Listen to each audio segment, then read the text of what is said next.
The Auditor-General provides assurance to Parliament on the accountability and performance of the Victorian public sector.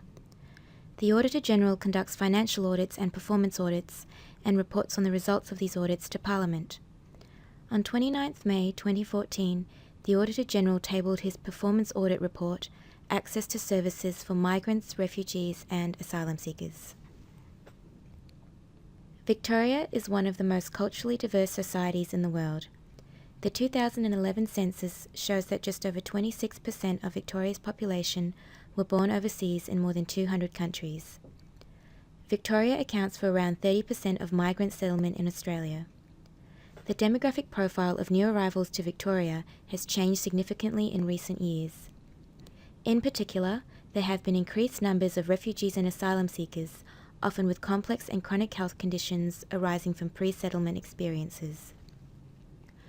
For example, refugees and asylum seekers may have experienced some or all of the following: forced displacement, long periods in refugee camps, exposure to violence and abuse of human rights including torture, loss of and separation from family members, periods of extreme poverty with limited access to safe drinking water, food and shelter, severely limited access to health, education, employment and income support, and prolonged uncertainty about the future.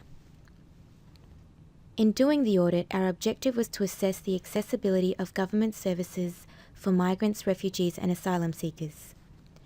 To meet this objective, we looked first of all at whether departments understand the needs of these groups.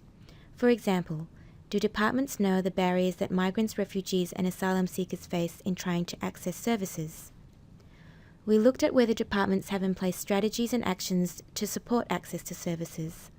For example, do departments regularly engage with stakeholders to determine need? And do they require service providers to be culturally competent and make sure their staff are appropriately trained? We examined whether departments can show if their strategies and actions are effective. For example, what data do departments routinely collect to determine if client needs are being met? And do they report regularly on the effectiveness of their initiatives?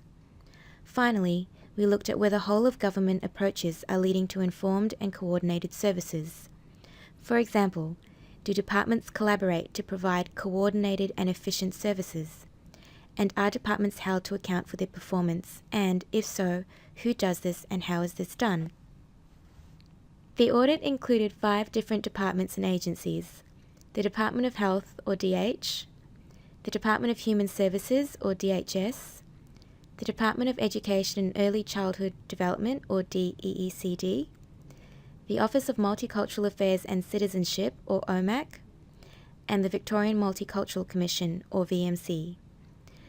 We looked at a broad range of services with a particular focus on 3: DEECD's Maternal and Child Health Service, which is universal and free, DH's Refugee Health Nurse Program, which is a targeted service, and DHS's Family Violence Services, which are universal and to which clients may be referred by other services.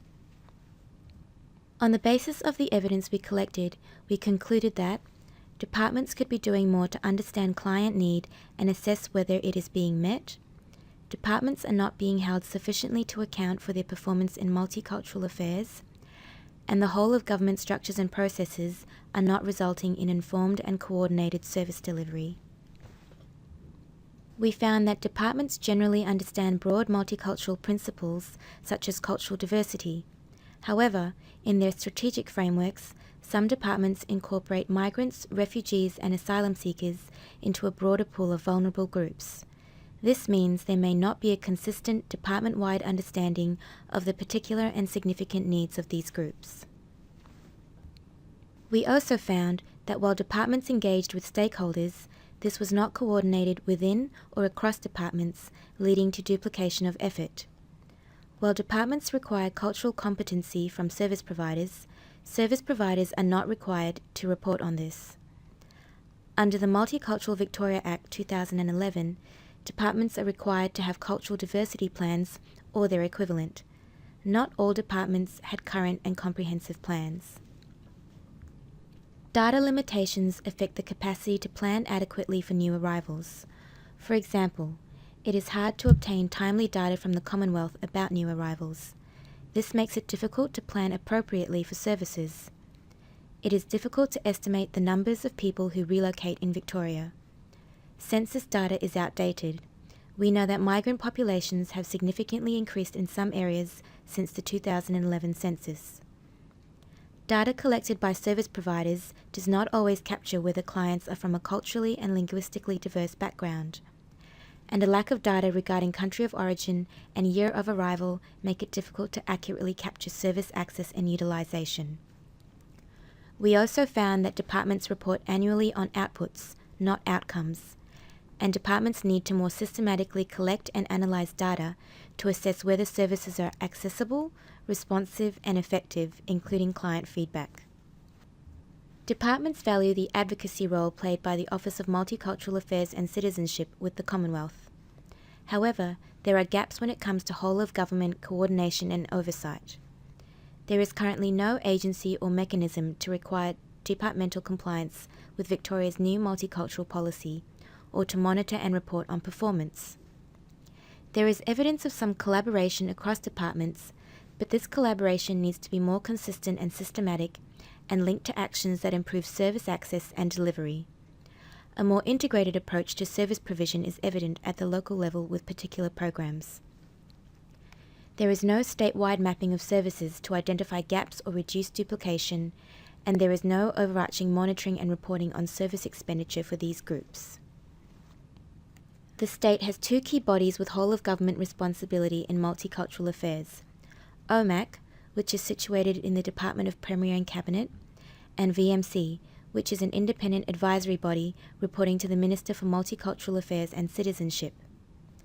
Lack of clarity around roles and responsibilities means these bodies are not working together as effectively as they could be. OMAC leads policy development and implementation, but cannot require departments to implement this.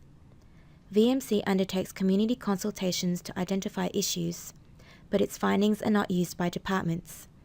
This means VMC is not performing one of its key roles, to advocate on behalf of culturally and linguistically diverse communities. We made 6 recommendations aimed at improving cross-department coordination and collaboration, encouraging departments to develop comprehensive cultural diversity plans, and systematically collecting and analysing data to determine whether services are accessible and meeting client need.